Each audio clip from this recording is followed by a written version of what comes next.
Hi, how's it going? This is Resident of Collinwood for YouTube, back to do another read along of To Be Night and Beguile, Book 2, Chapter 8, Lady Lazarus. The village of Welshport had a quiet feeling this morning. The sea could be heard all around, it crashing up against the wooden planks of the docks and the rocks along the shoreline. Small puttering automobiles mixed with people on horseback fluttered across the village cobblestone streets as one of the two street cars that swung around the twisting streets dinged its tiny bell as it stopped at the main street post, allowing its passengers to quickly jump off. One of those passengers was Nicholas Jordan, Evie's brother, who had come all the way from England to find her after she had neglected to write the family for months and months since her arrival and subsequent marriage to Sebastian. Nick had grown frustrated with the lack of transparency the Lord family had given him when he discovered she had been admitted to a mental institution on the mainland without any input from her own family. To add to his frustration, the one person he had come to seemingly trust had not gotten back to him on anything. Christian Evans, the constable in charge, fire that guy in charge of all things law enforcement on the island. Christian's mental state was fragile since witnessing Evie being dragged off so traumatically to Wincliffe and the horrible nature of Gaspar's body found at the bottom of the stairs in an alcove and bloody heap of body parts that once was a young man. Nicholas, dressed in a sharp, dark suit with a perfectly dusted bowler hat and a bow tie that had tiny little specks of gold woven inside its stitching, quickly made his way into Christian's office. Christian was there.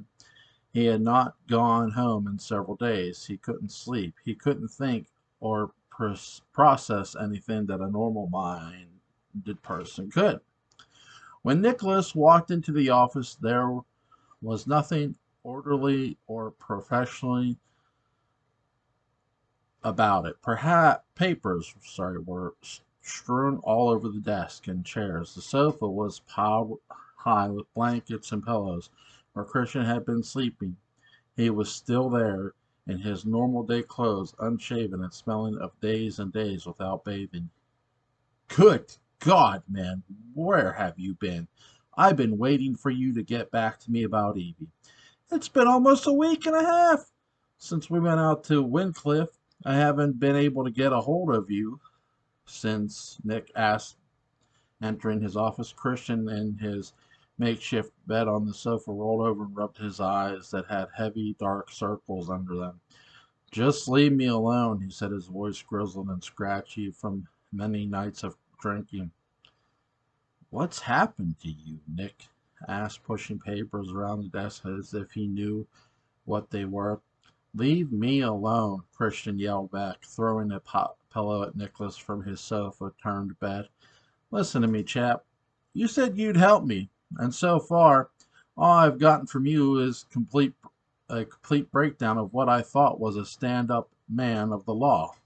This whole village needs you. I need you. Evie needs you, Nick argued. Get up. No, I don't want to leave this place. Now, when that monster, that thing is still out there, it'll get us. It'll get us all. I can feel it in my bones, Christian groaned in a paranoid voice lacking any kind of coherency. What?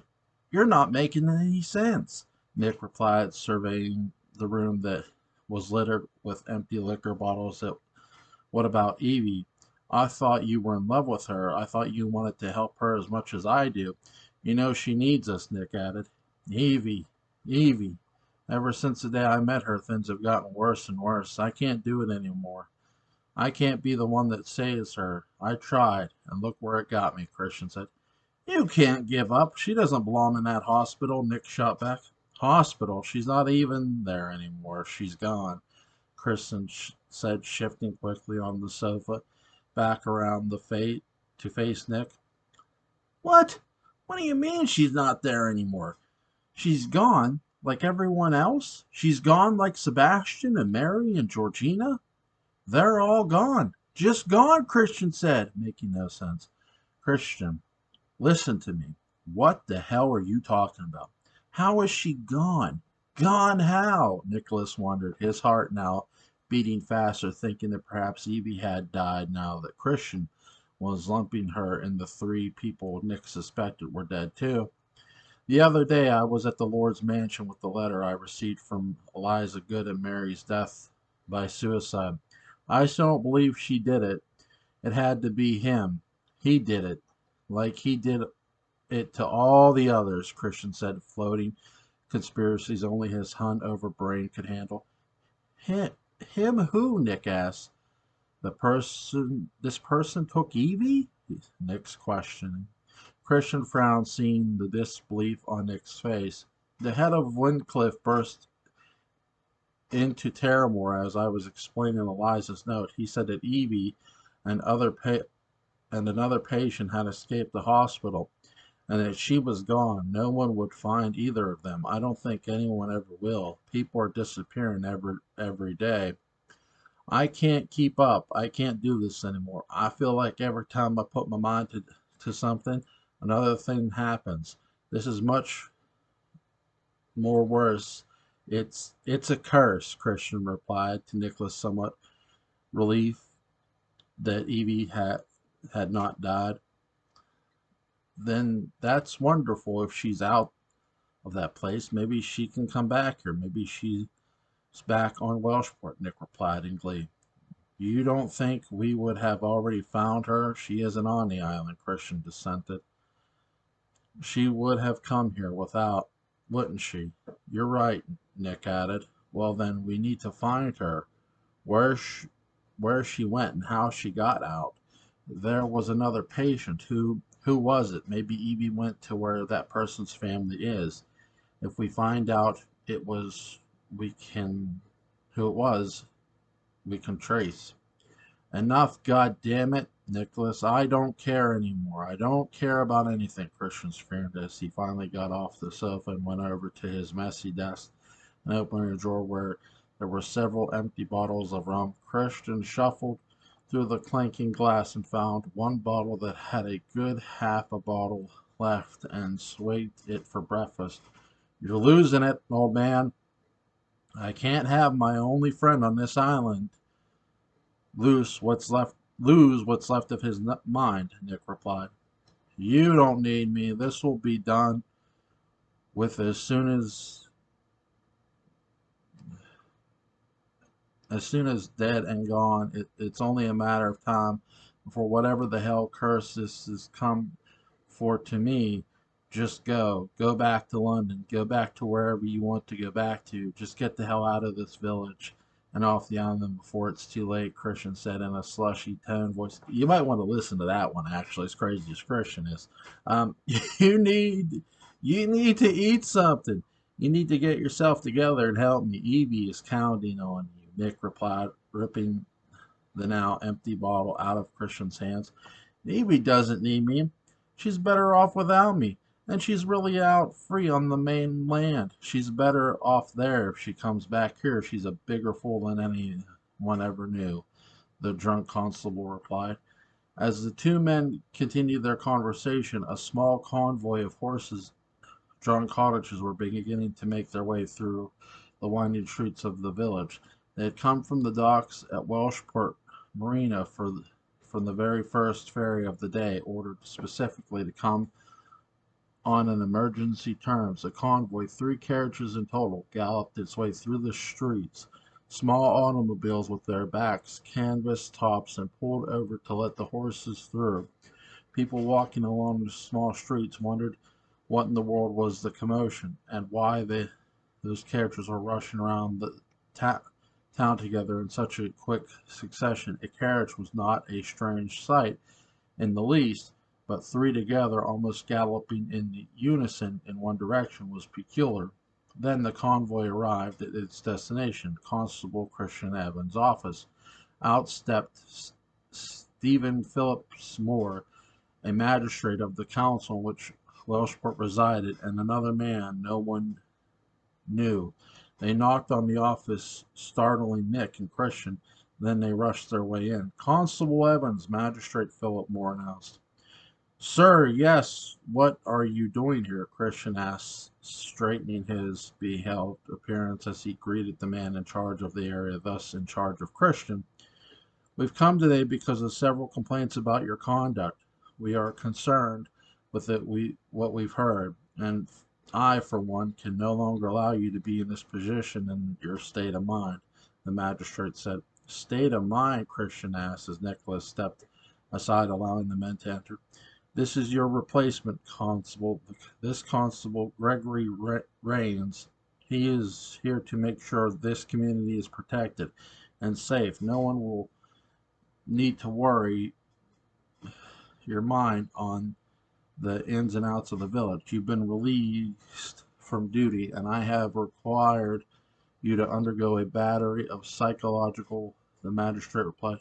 "What? On whose authority?" Christian yelled. "Mine," the magistrate replied, handing him a legal paper that he signed along with the 3 judges on the mainland that ordered Christian off Welshport to undergo the test. "This is outlandish. I will not leave my post," Christian screamed back. The magistrate turned and snapped his fingers, and 4 other men rushed in and remained him by tying his arms behind his back. Christian fought, then fell to the floor. There was rolling around and screaming and pushed through, but in the end Christian was indeed taken into custody. The magistrate excused himself and went out with Christian and the 4 other men. Nick followed and watched Christian was placed into an awaiting carriage. "What's going to happen to him?" Nick asked, just as Gregory, a tall, blond, sharply dressed man from New York City who came out of Christian's new former office, had shrugged a "who knows." Nick looked over at Gregory, who handed him the discharge paper that showed the signatures of everyone who had signed, agreeing Christian's mind wasn't enough to serve as the island's constable. One signature stood out, the one that was the most important in the whole incident, Dr. Andrew Kim's. It was Kim who had ordered Christian's removal, an order for Christian to be delivered to him at Wincliffe on the grounds of mental issues. It was Kim who had made sure Christian was replaced as the post as constable of the village, using Christian's strange and disturbing outbursts he witnessed at Terran House just days before as his reasoning for a medical discharge. But Christian's mental break was real and painful and filled with terror. And what he saw the night Gaspar was brutally killed. Dr. Kim was not working alone. Rebecca, too, furious with what the Christian and Evie had made love, had Kim do this. She had her money with the force and power behind it. In fact, Gregory was personally chosen by Rebecca to replace him, and the Lord Money talked. He was ruthless and cunning, and the perfect person to stay out of the Lord family's hair and still do their bidding in her highest seat, or the island's law enforcement. In a sense, Christian's replacement, Gregor, was a paid patsy for the Lords. This is nonsense. Why would Dr. Kim do this?" Nick asked, not knowing the Lords were once again behind another person taking the Wincliffe. "Just be happy he's gone, all right? He's not well. He'll be taken care of. Now, if you'll excuse me, I have an office to clean up more ways than one," Gregory replied. Running down the street towards the constable's office after seeing all the commotion was Philip Braga. "What's happening? Where are they taking Christian?" he asked Nick, who was paralyzed with shock of the whole event. Nick did not say a word, only handed Philip the paperwork that ordered the discharge. "Wincliffe," said in shock. "He's right. This place is cursed," Nick said. "Cursed," Philip replied in a somewhat fake question, as he knew full well what there were indeed dark forces afoot around Welshport, as he saw them firsthand at Eliza's cabin. "Never mind," Nick said, feeling totally at a loss without Christian. "I'm never going to find Evie.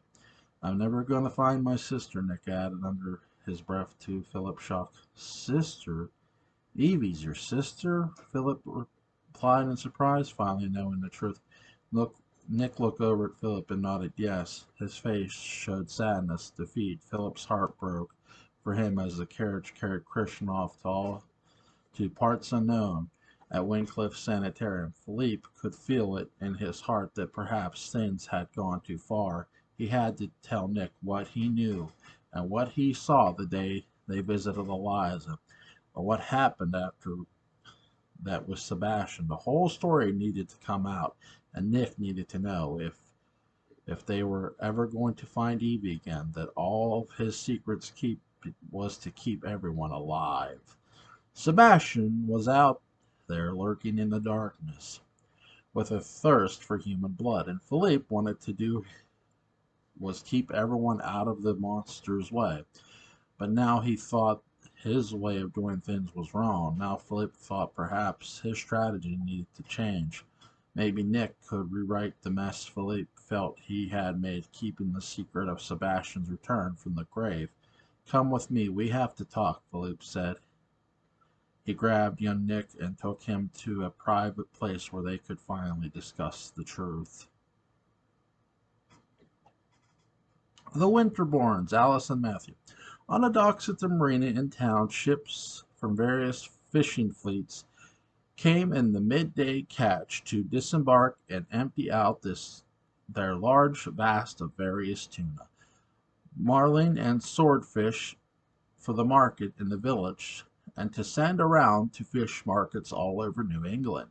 A young man, dark hair and tan skin like caramel, was on the dock near his cabin's trawler, reorganizing nets and fish line for the next outing on the sea. The wind blew softly through his thick hair as a overcast sky marked a long offshore storm brewing somewhere over the vast dark blue Atlantic. His dark thick wool jumper smelled of the fishy world he caught each day, and held the strains of old catches of the past. His thick fingers that tied the lines up in the nets in large bunches held tiny little cuts, the marks of the true fisherman in the area. His name was Matthew, and his 35 years of life was mostly a happy one despite the lingering troubles of his family's past. As Matthew continued his task while his shipmates were on board scrubbing and cleaning the deck for the next turn out to sea, the lip of the sea that washed on the boat ramp began to pull back, as if a large wave were coming in. Matthew noticed the strange-looking pull of the water, and then saw ripped the bubbles 10 feet from the surface, then 9 feet, then 8 feet. Something under the water was coming up to the air, and Matthew couldn't keep his eyes off of it. As the strange creature below the glassy sea was getting closer and closer to the inclined boat ramp, it swam in large circles like somersaults in the water, swirling and diving in the most gleeful way any free creature of the deep blue world. A fisherman of Matthew's ship glanced over the bow of the boat and saw a small butt of sunlight catch the glimmer of emerald green sparkles from the swimming creature's skin flashing near the surface, and smiled. That's a big one, she is, he whispered to himself of the sea creature. Matthew dropped his fishing line and nets and stared at it too. Slowly the creature began to take shape as it reached the surface. There was hair, there was a face, there was a person coming up from being completely submerged in the water. It was Alice Winterbourne. She had been under the sea this whole time at night, fresh from her escape from Wincliffe on the mainland. Matthew's eyes grew. His jaw dropped as he quickly made his way off the dock and down the boat ramp where the water splashed high on his ankles, then to his mid-shin, then to his thighs, where he finally met Alice and helped her on to the surface. Her skin, when returning to fresh air, returned to its normal human form, a bronze gold that shimmered in the sun. Her body felt heavy now after being so long under water. She smiled at him and held tight to his hands as he helped her up the ramp in her soaking wet clothes. The dress she had been had put on at least 30 more pounds as soon as she hit the fresh water washboard air. Her smile to Matthew, of course, was not because she was happy to be back on the surface. In fact, she enjoyed her time in the ocean. It's where she and those like her felt most at home. No, her smile to Matthew was because she knew him and he knew her. Matthew and Alice were siblings. He helped his sister up the ramp and took her over to an area on the docks that was hidden by large crates that had been discarded by an old shipment. He grabbed her by the shoulders and looked in her face. It was his little sister for sure. "What the hell are you doing here?" he asked, concerned for her well-being. "I came to find you. I'm free," she said, hugging him and soaking his front with her cold, wet body. "Are you supposed Allie, you're supposed to be at Wingcliff. You can't be free. You're not safe out here. How did you get out? How did you get here?" he asked, looking back at an ocean where she came from, thinking he had missed some sort of boat she'd come on. "I swam," she replied simply. "Swam?" he shouted at her flippant response. You didn't do what you think you did you?" he asked, knowing her well enough to guess how long she had been under the water. "I did," she replied confidently. "You know I couldn't stay out there in that hospital forever. It was only a matter of time, Matthew. And I'm finally here and we can be a family again. That's not all I need, but that's not all I need," Alice added. "No, no, no, Allie. You can't be here. You need to be where you were. The place was where you were getting the help you needed, we agreed. We agreed that me placing you in that hospital was the best thing for you. You're not supposed to leave without me knowing or having you discharged. Come on. We should get you back. I can get us a taxi and we can," Matthew said before being interrupted by his sister. "No, Matthew, listen to me. I'm not sick. I've never been sick, and I don't want to go back there ever again. That place is a horrible place for people like us, and I don't ever want to go back," Alice said, referring to Matthew as us. "Allie, he began as he looked around to see if anyone noticed her come out of the ocean. "I know you're given up on the gifts Mother Nature was giving you, and I won't put it against you. She would certainly has never understood our kind. But that doesn't mean we all have to hide. I don't want to go hide anymore," she said, holding his hand tightly. "But it's not safe. It's never been safe. Does Andrew know you're here?" he added, referring to Dr. Kim, very familiar. "I'm no longer worried about how Andrew will react to my life," she replied matter-of-factly. "Allie, we've been entrusted to him," Matthew reminded her. "He'll be worried. I'm not scared of being out here, Matthew. I never was, but the truth is, I came here because I need your help finding my friend, a friend that I met at Windcliff, and I fear she may be in danger," Alice replied. "A friend? Who?" he asked. "Her name is Evie, and she's in danger. I know she is. I can feel it all in my body. I have to find her and save her. The other night I was only able to escape because something came and took Evie from the hospital, too. And there is something about him that I can feel was dark, evil. I don't know how to explain it, but I need to get to her and make sure she's okay. Please help me, Matthew. You're the only person I trust on this whole planet," she begged. Matthew looked down at his sister, whom was practically 4 feet shorter than him. Her big brown eyes were innocent and kind, and he knew her powers and her gifts were real. He knew from the past that she was usually never wrong. And these types of instincts are psychic connects their family Their people were native to this area in the Welshport before.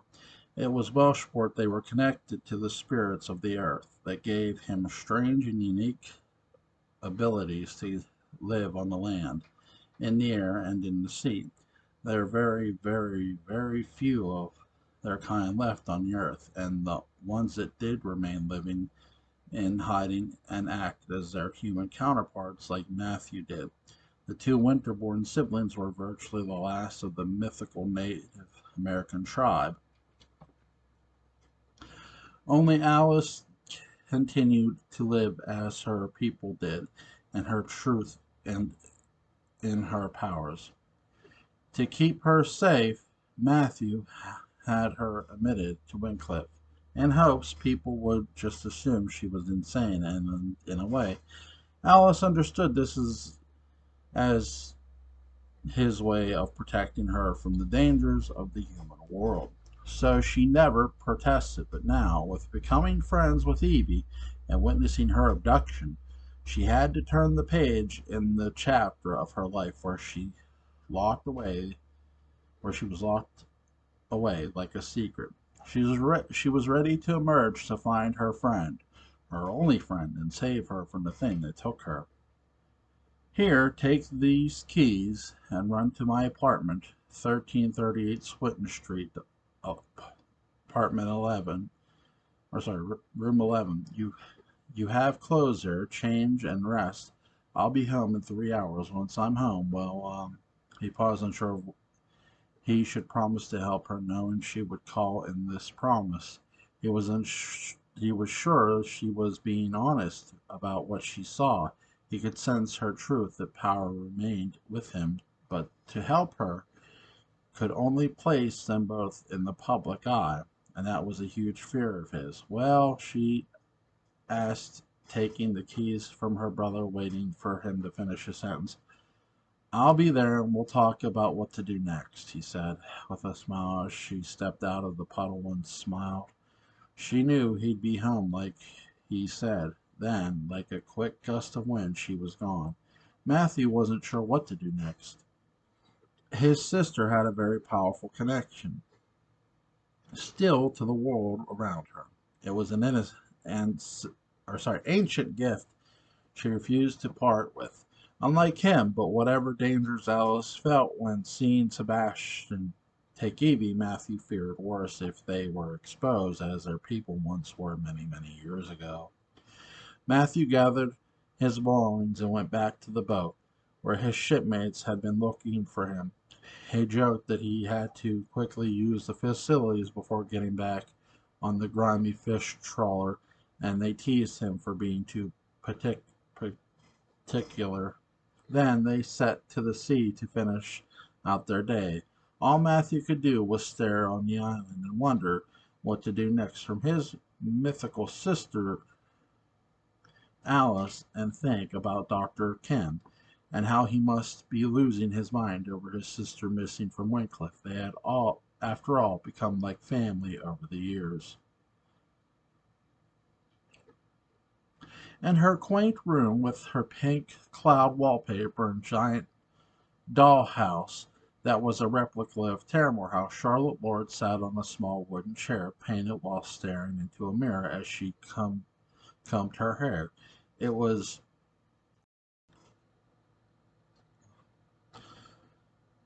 it was shortly after an evening dinner, and she was still dressed in her lovely white dress with the tiny pearls swirled into the lace that went around her neckline. Her deep blue eyes were sad with the thoughts that swarmed around in her 10-year-old head. She was plotting the death of her own father, the man who had brought her so much pain and sorrow into their family. It made Charlotte sad to have to go to this extreme measure, but what was inside of her made her feel like there was no other choice, the spirit of her dead aunt, Sabrina Lord. As she continued to comb through her beautiful, long, thick blonde hair, the glass in the mirror changed like the ripples of the pond to reveal Sabrina, a stark contrast of beauty to her young niece. Dark hair, fair skin, but the eyes were the same. Deep blue, seeing her aunt reveal herself this way was not shocking or frightening. It had become customary and often to Charlotte, and in her loneliness she often welcomed the visions. I can sense how worried you are, my darling. I feel so horrible that I might put you through this, Sabrina said in her ghostly voice. Do you really believe Celeste can do it? Charlotte asked, knowing Celeste had already failed once at the plan. She seemed so frightened when we told her the plan. I worry that she won't be able to, or even maybe Father might hurt her in return, Charlotte said. We can't worry about what is to come, only worry about making sure Celeste continues to keep herself on task. Your father has more plans in his arsenal to hurt more people, Celeste included, Sabrina said, her all-knowing mind still lacking the knowledge, too, that Celeste had failed at her first attempt to kill Jacob. Charlotte took a deep breath and sighed. She got up to a small child-sized vanity and went over to her dollhouse and unlatched the key and opened it up, doubling the doll's house size, where she could easily enter and play with the tiny dolls that lived in it. She grabbed the doll that looked like her father and grabbed the doll that looked like her and held it in their hands. A small tear rolled down her cheek as Sabrina's spirit lifted itself out of the mirror. In a blue haze surrounded young Charlotte with a hug.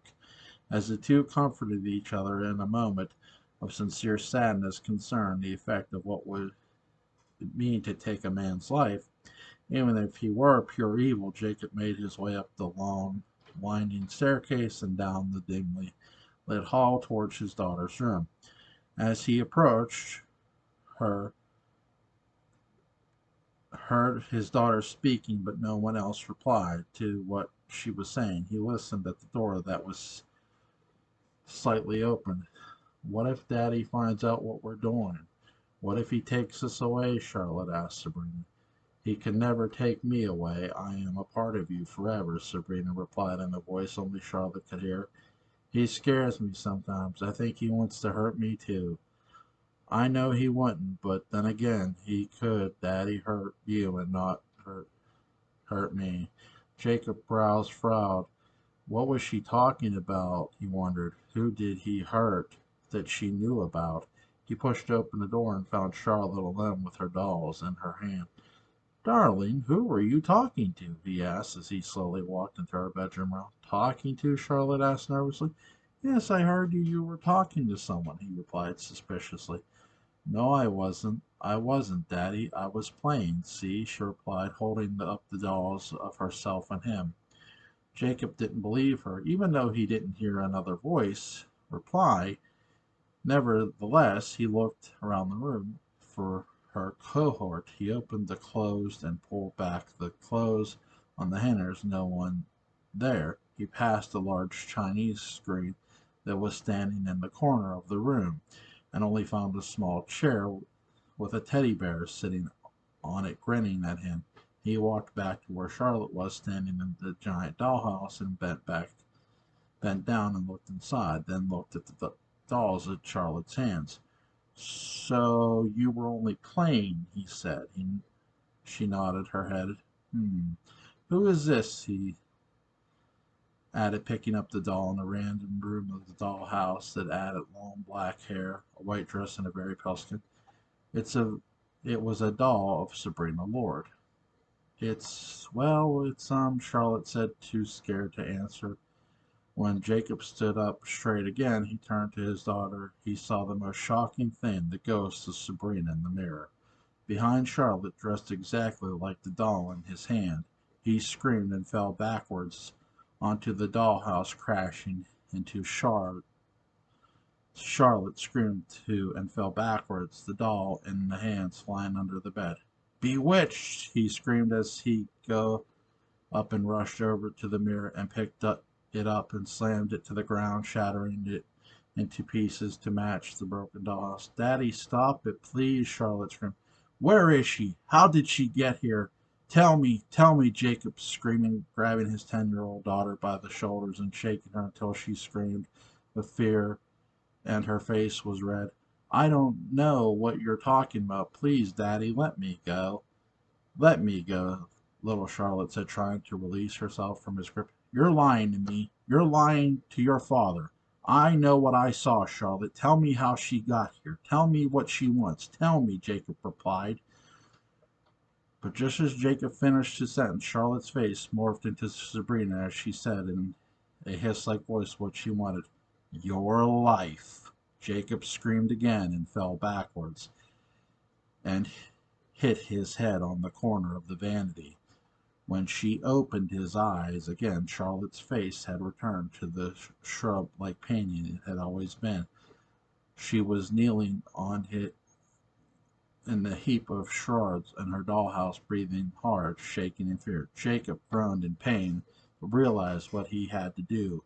For his own protection, he grabbed Charlotte by the hand, and she screamed in fear. He pulled her along with him and out of her room, down the dimly lit hall, turning a corner of a locked door that he opened with a key from his vest pocket. The door opened to a dark stairway that led up to a small turret of the house that had a bedroom in the once belonging to a favorite maid of Rebecca's, but had long since been closed off. Jacob dragged little Charlotte, kicking and screaming, up the narrow staircase and threw her into a turret bedroom. You'll stay in here until you tell me exactly what your dead aunt wants from you.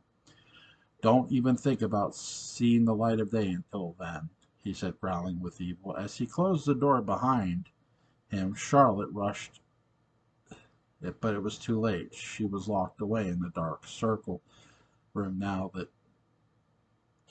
circular room now that smelled of dust and sea air from the one broken window. But in the main hallway of the house, Jacob adjusted his vest and replaced in the key in the pocket. His ears deaf to the cries of his daughter, locked away in the turret to suffer unknown terrors alone in the dark. The late afternoon sky filled with the cotton bell-like clouds whose white capes were only made more brilliantly white thanks to the gray of their bellies. A fresh storm from the north had given these misshapen mountains in the sky their shadowy undertones, but no storm would deter Rebecca Lord from arriving by boat with Hampstead to the Welshport Island to its Satellite Good Island. She was a determined woman to understand what had happened to Sebastian. She knew in her heart of hearts that the hermit Eliza Good, hidden in the tiny forest that surrounded her quiet cabin on the island that bore her name, was responsible. Indeed, there was no more doubt about it, because Rebecca knew Eliza well. They had history. Their families had connections and ties far before Jacob and Mary Torrid's and deadly affair. Hampstead tied off his boat and helped Rebecca out of it, her right hand grabbing tightly to his, her left elegantly lifted at the front hem of her bedded dress, as her feet made contact with the small wooden, wooden dock. Withered and cracked with age, this steadied herself and adjusted her beautiful dress and had that look like a tiny folded black envelope, with three small silk dahlias crowning the top. Wait here for me, Ham said. If I do not return at 3:30, come for me at the cabin. Bring this, Rebecca said, removing a small silver revolver from her tiny handbag. Hampstead lifted a brown, yes, ma'am. Rebecca then turned and made her way through the wooded area on the island with a strange sounds. In the thickets and trees, she looked up at the various old branches of the small forest that reminded her of Terramore House that surrounded her family home. So tall were these trees, they were all seemed to connect at the top of the sky She continued on her way, following a dirt path shrouded in a strange New England fog that came along to about the tops of her knees, her long dress swishing its way all over the grass and plants like a broom sweeping the dirt off a kitchen floor. And then, as the weird fog, the good island finally began to clear, and the shade of the birch trees lifted, there was Eliza Good's cabin, just as Rebecca had remembered it from her first visit long, long ago. Rebecca could hear Eliza busy inside as any normal woman would be in her own home. But she knew this old friend and foe was not a normal housewife, but ever the polite woman. She knocked. The noise from inside the house went silent for a few beats. Nothing could be heard. Rebecca took a deep breath, and knowing in a second the woman she had so wished she would have disappeared from the face of the earth, would open the door and be standing right in front of her, a woman she had wished she had never crossed so many years ago. Welshport Island 50 years earlier, a young Rebecca, 31 years old at the time, sat up in her bed, her long hair and red like a most beautiful auburn waterfall of curls. She was patient and quiet, just waiting. Then her husband, Albert, quietly made his way in, their two sons, David 5 and Jacob 3. Show Mama what you made her, Albert said, his perfect haze eyes gleaming with glow and love. The boys sweetly handed their mother each a painting they made of her and their baby sister Victoria. Oh, my boy, she is so sweet and beautiful in your paintings. But David, is this me? Rebecca asked, pointing a dark figure he had painted holding his baby sister. Yes, you are sad, always sad, the 5-year-old David said in a whispery voice. Vivi came back, little Jacob said, using his best words at 3 years old. Rebecca smiled and grabbed Albert's hand as he sat next to her in their bed. He squeezed it, hoping it would make her feel more secure, but she still felt the pain of losing her only daughter just days before. After the boys and their father left the room, allowing her to rest, a maid came in and clearly and tidied up Rebecca's room as she rested. The maid had been a very loyal woman to the family for years, and just saw how devoted Rebecca was about losing her baby. She came over to Rebecca as she seated in the bed and curtsied. "What is it, Laurel?" Rebecca asked, seeing Laurel, the maid, wanted to tell her something. "Forgive me if I'm being too forward, madam, but I can see how clearly broken-hearted you are, and your whole family is a little Vivi's passing. I know how spiritually a woman you are, so you must know her few hours of life were meant to be just that," Laurel said as Rebecca smiled politely. "They were very good hours for my baby girl," Rebecca added. "Miss Lord, because of how much you have given to me and so many of us here at this house, of course. The family's business has provided so much work for the people of Welshport over the years, with printing press and ink facilities and paper mills and so on. I wanted to give you something too, something in return that perhaps may bring you some happiness, at least return some of the happiness that Laurel, the maid Laurel said. Oh, that's very sweet, but you don't have to do anything of the sort. Just do your job as well as you have been doing, and that will be payment enough, I assure you," Rebecca said humbly. "No, no, please let me help. Tomorrow I will come back here at Terramore with someone who will, madam, she is somewhat of a soothsayer, a healer, a woman with extraordinary gifts. She's done so much for my family that I trust her with my life," Laurel said. "A healer?" Rebecca wondered out loud. What would she do? Miracles. She would do miracles. I promise you this, Laurel added. "And she will help me feel better after my child has died. I find that hard to believe, Laurel. I don't know if I will ever get over her death. She was so perfectly, so much a gift quickly taken from me. I don't know if this spiritual woman can do anything for me, but thank you, Rebecca added. What if she could bring her back? What would you say then, madam? Rebecca's eyes widened, as if Laurel had told the Lord himself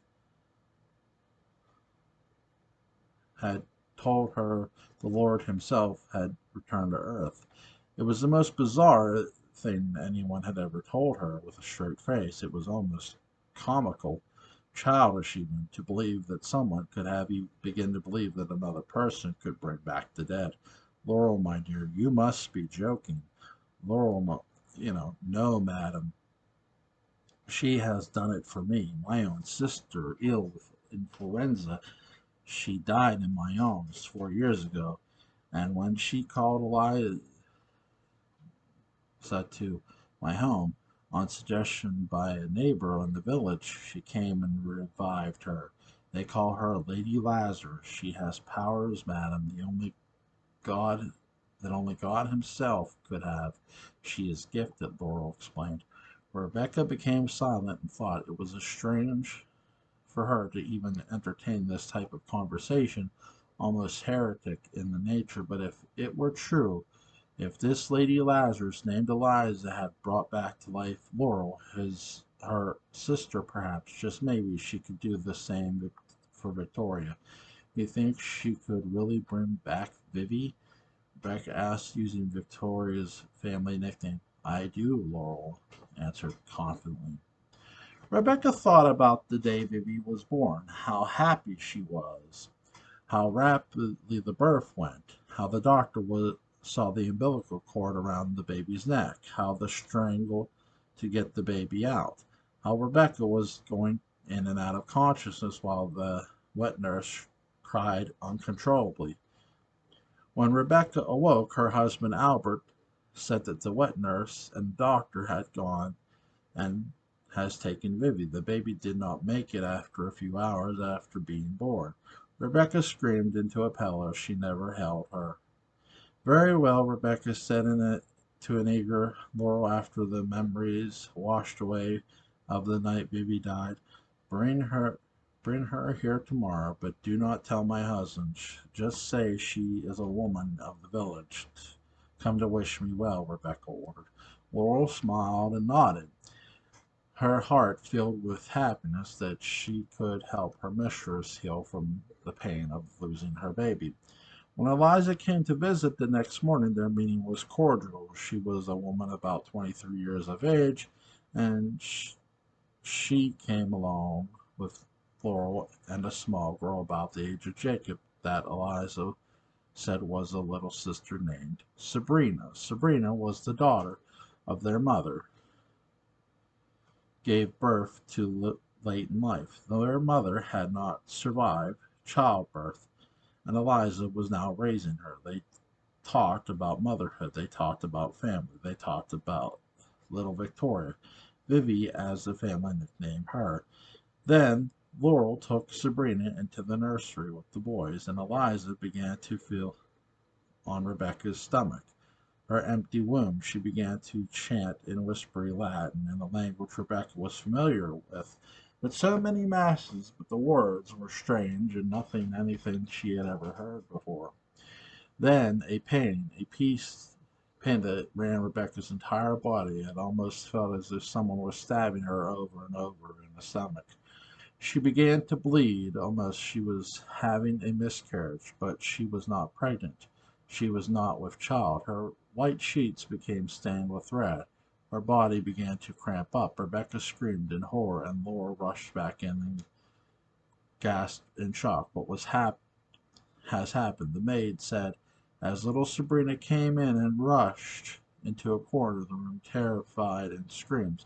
I was trying to bring her child back, Eliza said, heart beating her in throat.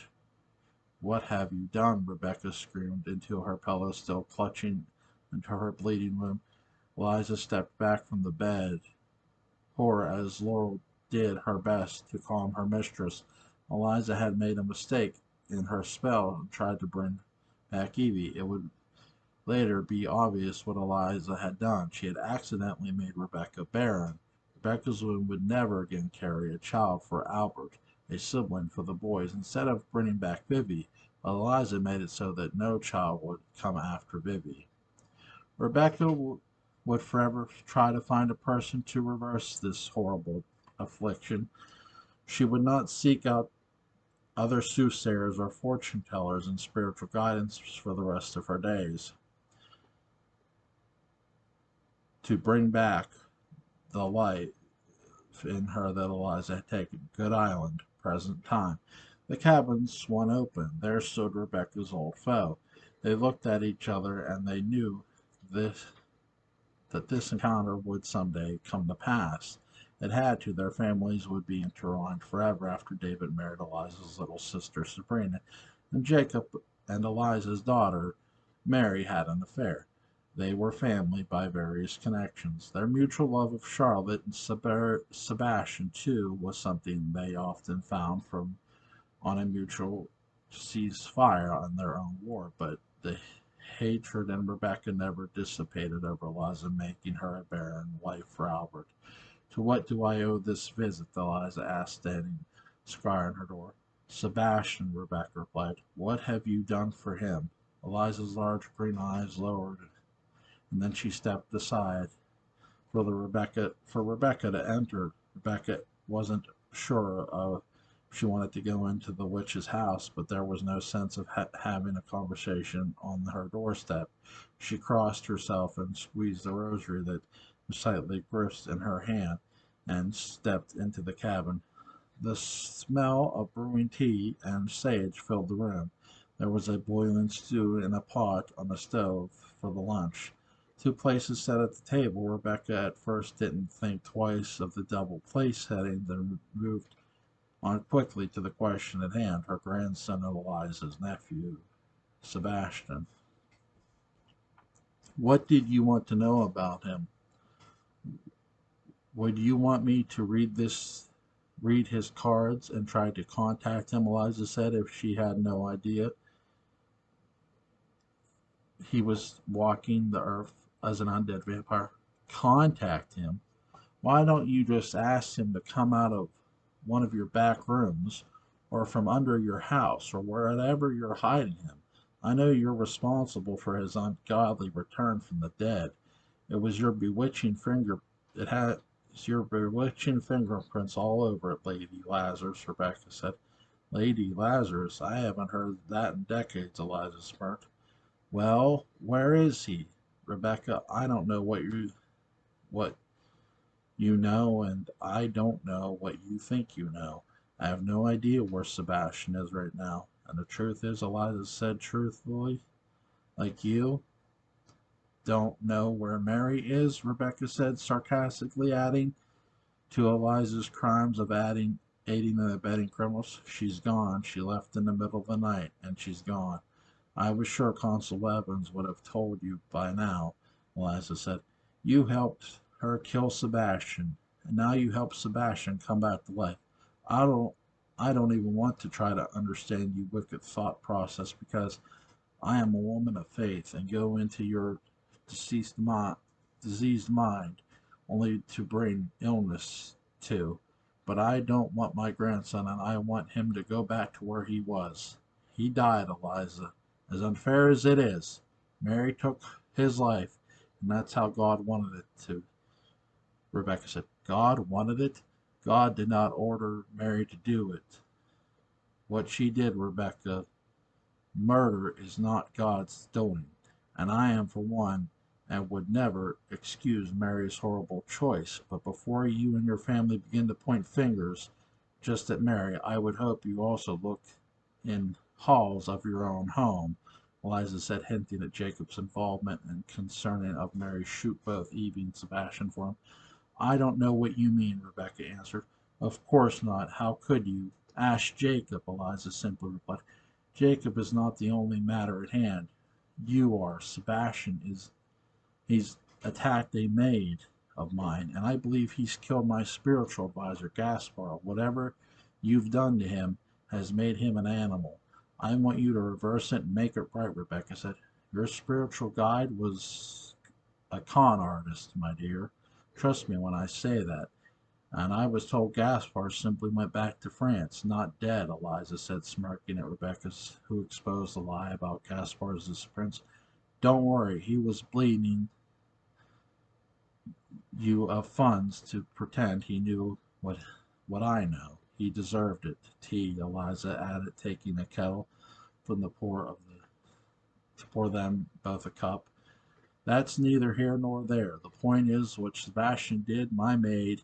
She was attacked by him. I knew it. I found his ring, Eliza. There's no way his ring could have been next to Georgina if he did not come back from the grave. And now she's missing. I fear her dead, Rebecca said. There is nothing I can do about any of it. It's all done. Sebastian is what he is, and has done what he has done, just as Mary did. I've corrected a mistake by her, and this is the only way I thought you would be pleased to he is back in any form, Eliza replied. Pleased? Pleased that you have a way of bringing things onto my family that only leads to pain and suffering? I have never forgotten what you took from me so many years ago. You took, and now it's led to another generation of our family, and it seems to have gotten much worse. This is a thing you have done to Sebastian is worse than any you have done to my poor body. I want it reversed. Liza squinted her eyes. She was irritated and annoyed. There was nothing she could do to right the wrong of making Rebecca barren. It was a horrible mistake that she wished she could fix. It was so long ago, so much pain had already been caused, that even if she could reverse it, that Rebecca would Rebecca allow it? Probably not, but the issue of Sebastian wasn't any different. It was that he was what he was. No going back, it's done. If he comes again, I will tell him to go see you, so you can see for yourself what he has become. He now has a choice to live what he wants to live, Rebecca. I merely was the conduit to correct my daughter's failure. Her mistake, why isn't it the same with you and your son? Jacob has made and is making mistakes every day, yet you have yet to attempt to fix them for the sake of the health of your family. I wish you would understand that at least do in your capacity what I've done in mine, Elizabeth. Jacob is far from perfect, but he is not a Rebecca began before being interrupted. A what? A murderer like Mary? Eliza laughed. My darling woman, open your eyes. For once, open them. See what he has become. He's like a monster here. Not Mary, not Sebastian, not me. Jacob. He is it is he who has caused all the tragedy and pain. Think of Sebastian, think of Evie, and what he did to Mary, her relationship with Charlotte.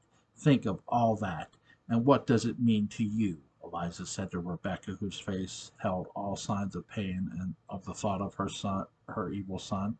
Jacob does what he does for the sake of my granddaughter, Rebecca said, trying to justify her son's twisted ways.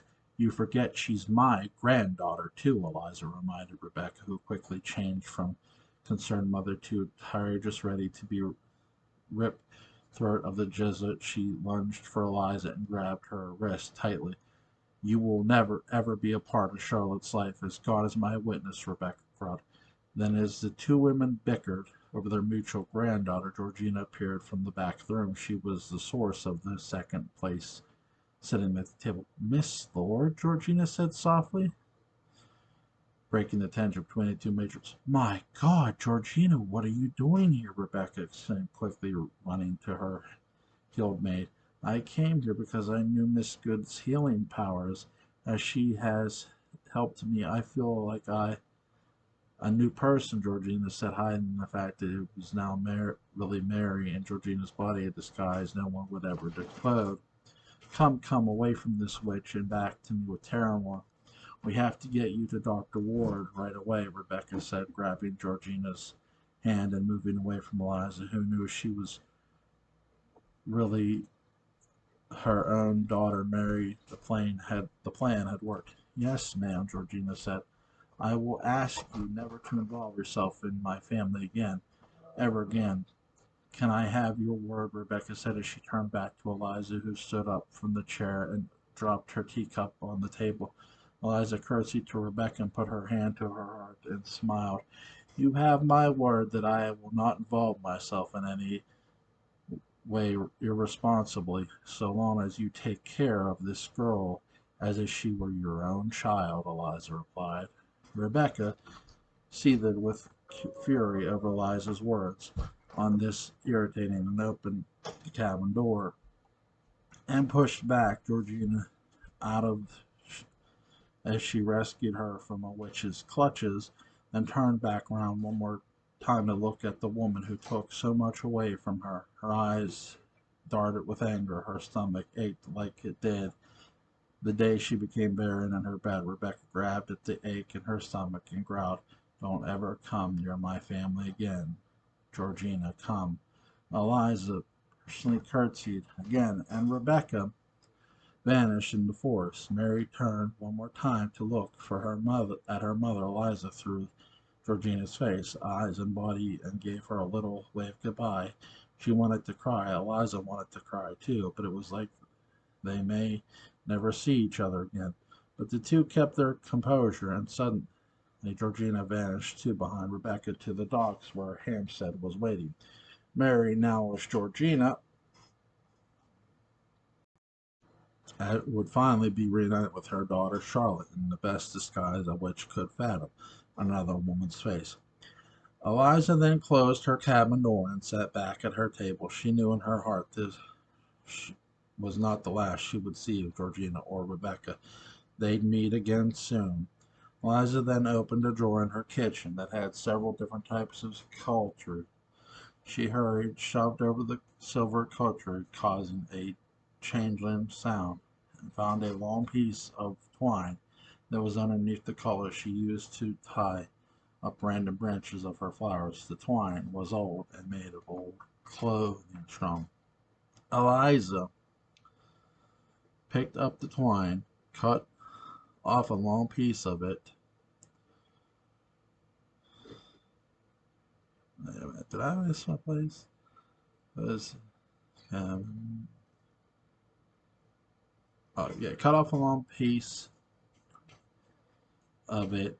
She sat at her table and lit a candle and began to murmur to herself a long drawn out spell. A spell that would flip a horrible event in her past backwards, something she told Rebecca she could not do. It was a lie. As she murmured her spell, she began to unravel the thin pieces of twine from its long stern symbol, unraveling her mistake of the past, strand of strand. Tiny, thin layer came in her hand and fell to her feet. Revistry, error, abrigo, lucum, she whispered into the lit candle. Then a cold wind to nowhere blew into the kitchen and blew out her candle. She was in the dark, and not alone. She opened her eyes, and in the shadows of the kitchen doorway stood a dark figure in the silhouette. It is you.